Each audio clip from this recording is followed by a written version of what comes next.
Fala, meus amigos do canal do Medeiros, sejam muito bem-vindos a mais um vídeo aqui no YouTube para a gente falar sobre o nosso Botafogo. Segunda-feira, dia 26 de maio de 2025. Você que veio através do outro vídeo, né? Várias atualizações de notícias, né? Soltamos o vídeo na madrugada de segunda-feira.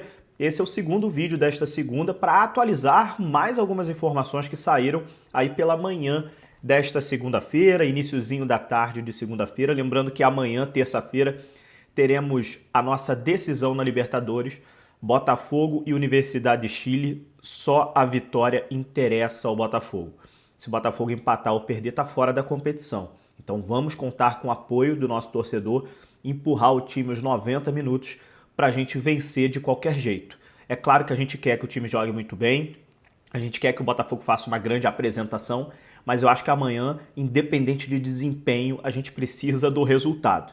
Vencer. Esse é o objetivo de qualquer jeito. 1-0, enfim, tem que ganhar. Não tem outra história.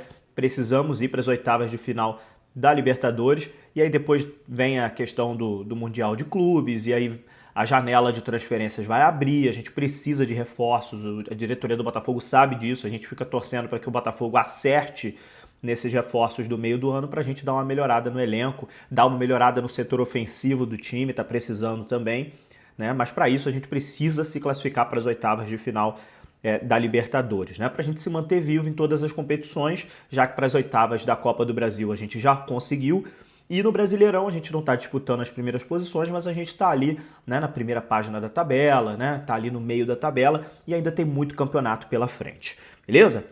Deixa eu pedir para você se inscrever em nosso canal, ativar as notificações, deixar um like nesse vídeo também, que é muito importante. E se o botãozinho Hypar estiver aparecendo para você aí, clica nele que você dá uma moral aqui para o canal do Medeiros. Vamos começar falando sobre o Muniain, Iker Muniain, jogador espanhol que está jogando no San Lorenzo da Argentina. Ele é um interesse antigo do Botafogo, eu soltei essa informação mais cedo, fui conversar com algumas pessoas próximas ali que eu já sabia que poderia trazer uma informação sobre o Muniain, né, porque o jornalista Jean Garcia Nova soltou que o Muniain estaria próximo de deixar o San Lorenzo e que o River Plate era um dos interessados na contratação do Muniain. Jornalista argentino, muito conceituado, traz boas informações de lá, soltou essa informação. E aí eu fui no Botafogo para ver se o Botafogo ainda está interessado, para ver se o Botafogo realmente acompanha aí a situação do jogador, se caso ele ficasse livre no mercado, se o Botafogo ia fazer alguma proposta. E o que eu recebi foi, é um jogador que nós monitoramos de perto, estamos percebendo a situação, estamos vendo a situação e, claro, se o jogador demonstrar um interesse de vir para o Botafogo e ele acabar ficando livre no mercado, é óbvio que é um jogador que nos interessa muito, né? Não é o único nome na nossa lista de meias ofensivos, o Botafogo tem outros nomes, mas é um jogador que já é monitorado pelo Botafogo de outras janelas, tá? Então é um jogador sim que continua interessando ao Botafogo. No momento é isso. Então agora a gente tem que aguardar para ver se a notícia de que ele está de saída do São Lourenço é verdade, vai se confirmar. Caso se confirme, eu acho que são boas as chances do Botafogo partir para cima aí para tentar trazer o Muniain, que é um espanhol, um meia clássico assim, né, ofensivo, que joga muita bola, impressionante, né? É um desperdício assim. Todo respeito ao São Lourenço, é uma equipe grandiosíssima na Argentina, com muita história, né? Mas acho que dá para ele, nesse momento, jogar em clubes que disputam competições, né, maiores no momento, né, e com um investimento maior também, né? O São Lourenço não passa por uma situação financeira no momento muito boa, está com atrasos salariais, está com problemas, né? E o Muniain está lá com muita... Ele é capitão do time, ele está lá realmente muito além da questão do dinheiro. Tem outros motivos para ele estar lá. Então, vamos ver, só o futuro aí para nos responder também sobre o Muniain. Fato é que se ele ficar livre no mercado, novamente teremos aí o Botafogo em cima desse jogador para tentar contratar, ok? Outra notícia importante, notícia da Joana de Assis, jornalista do Sport TV. Hoje ela falou ao vivo no programa que consultou uma fonte dela e que o Alexander Barbosa estará à disposição do Botafogo, do Renato Paiva, para o jogo desta terça-feira contra a Universidade de Chile, que é uma grande notícia, né? Ele era dúvida para a partida, né? O nosso zagueiro titular, né? O David Ricardo também é dúvida para esse jogo.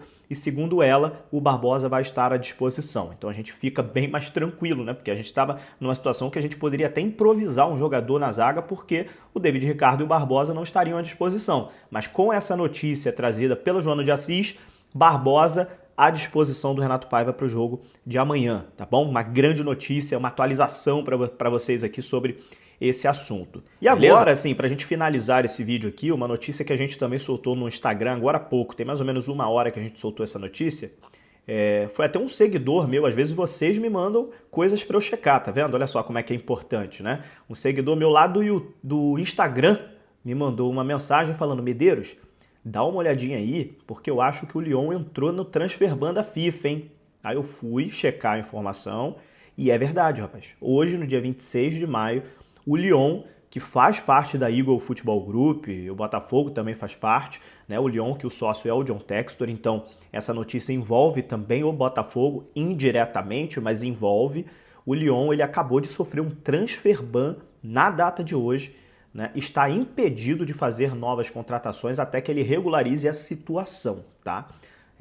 São 3 janelas, né, que por enquanto essa sanção foi feita. Então a gente vai esperar aí as próximas horas para ver se o John Textor ou o Lyon, através do seu perfil oficial, vai se pronunciar para ver quais medidas serão tomadas para tirar o Lyon, né, dessa situação mais uma vez. Muitos problemas, cara. O John Textor está tendo problemas demais com o Lyon, principalmente nesta temporada. A compra do Lyon, que assim ajudou o Botafogo em algumas situações. Eu sempre falo isso, eu falo isso com alguns seguidores que me mandam mensagens, falo isso com amigos. Eu acho que a compra do Lyon, ela teve os pontos positivos e os pontos negativos.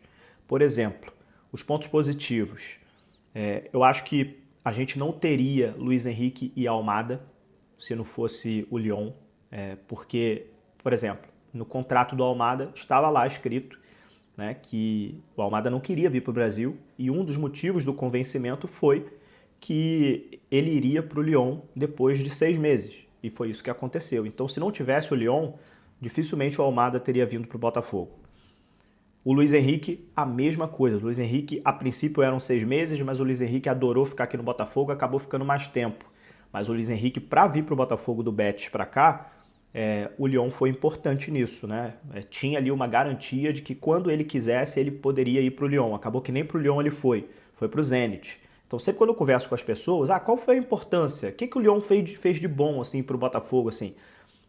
Eu sempre cito esses 2 exemplos, né? Do Luiz Henrique e do Almada, que foram importantíssimos no ano passado, com o Botafogo vencendo o Brasileirão e Libertadores. Mas também tem alguns pontos negativos, e um dos pontos negativos que a gente vem percebendo é que o Lyon está com graves problemas financeiros desde antes da compra do John Textor. E o John Textor assumiu essa bomba, né? Assumiu esses problemas graves financeiros e ele está com dificuldades de conseguir transformar, né, o Lyon num clube com graves problemas financeiros num clube saudável. É sim um problema muito grande para ele. A gente sabe da competência do John Textor. No Botafogo ele já diminuiu demais o tamanho das dívidas no Botafogo. No Lyon a coisa está escalando, né? O Lyon está com problemas porque aqui no Brasil, por exemplo, a gente não tem ainda o fair play financeiro.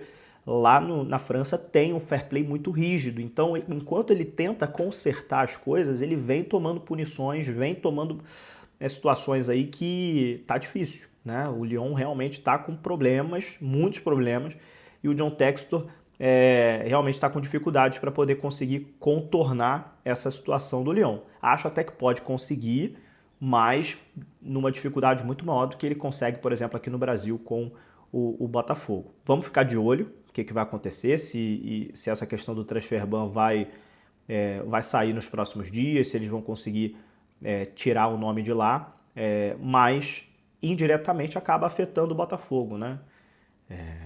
Acaba sendo, assim, a gente quer ser tratado como prioridade sempre, ou então a gente quer que, no mínimo, exista ali uma igualdade, né? Não exista ali, a minha prioridade é o Lyon, ou então, a minha prioridade é o Botafogo. Não, a gente quer que, pelo menos, sejam tratadas de formas iguais, Mas é nítido, é claro que os problemas do Lyon são tão graves nessa temporada que a gente está vendo, por exemplo, um distanciamento presencial do John Textor aqui do Brasil, né? Qual foi a última vez que o Textor veio no Brasil? A gente nem lembra. Ele está focado, claro, não deixou o Botafogo de lado. Não, tem reuniões acontecendo várias vezes por semana, remota. Né? O John Textor faz reuniões com a diretoria do Botafogo online. Mas é sempre bom, né? Tá presencial pelo menos, né? Uma vez por mês, ou então uma vez a cada 2 meses. O John Textor já vai para, né? Acho que 5 ou 6 meses sem estar aqui presente no Brasil, né? Então, isso mostra que realmente os problemas são tão graves, financeiramente falando, no Lyon, que lá na França ele, por exemplo, está muito mais presente. A gente vê aí ele acompanhando os jogos, ele direto do estádio, presente em diversas situações lá, né? Muito mais frequente do que ele vem aqui ao Brasil, tá bom? Vamos ficar torcendo, cara. Torcer, eu sempre repito isso, torcer a favor dos clubes da Eagle Holdings, da Eagle Football Group, é torcer também pelo sucesso do Botafogo. Não adianta a gente torcer contra o Lyon, para o Lyon não ganhar nada, para o Lyon quebrar. Enquanto o Lyon estiver dentro da Eagle, a gente precisa torcer a favor do Lyon, a não ser que o John Textor resolva vender o Lyon. Se ele resolver vender o Lyon, aí beleza, aí a gente não precisa mais torcer para o Lyon. Mas enquanto está dentro do nosso grupo, a gente precisa torcer. Né? Então a gente fica torcendo para que as coisas funcionem lá e consiga ajeitar, né, a situação financeira lá do clube francês. Beleza? É isso, gente. Volta a qualquer momento aqui para a gente conversar mais um pouco de Botafogo. Um abraço.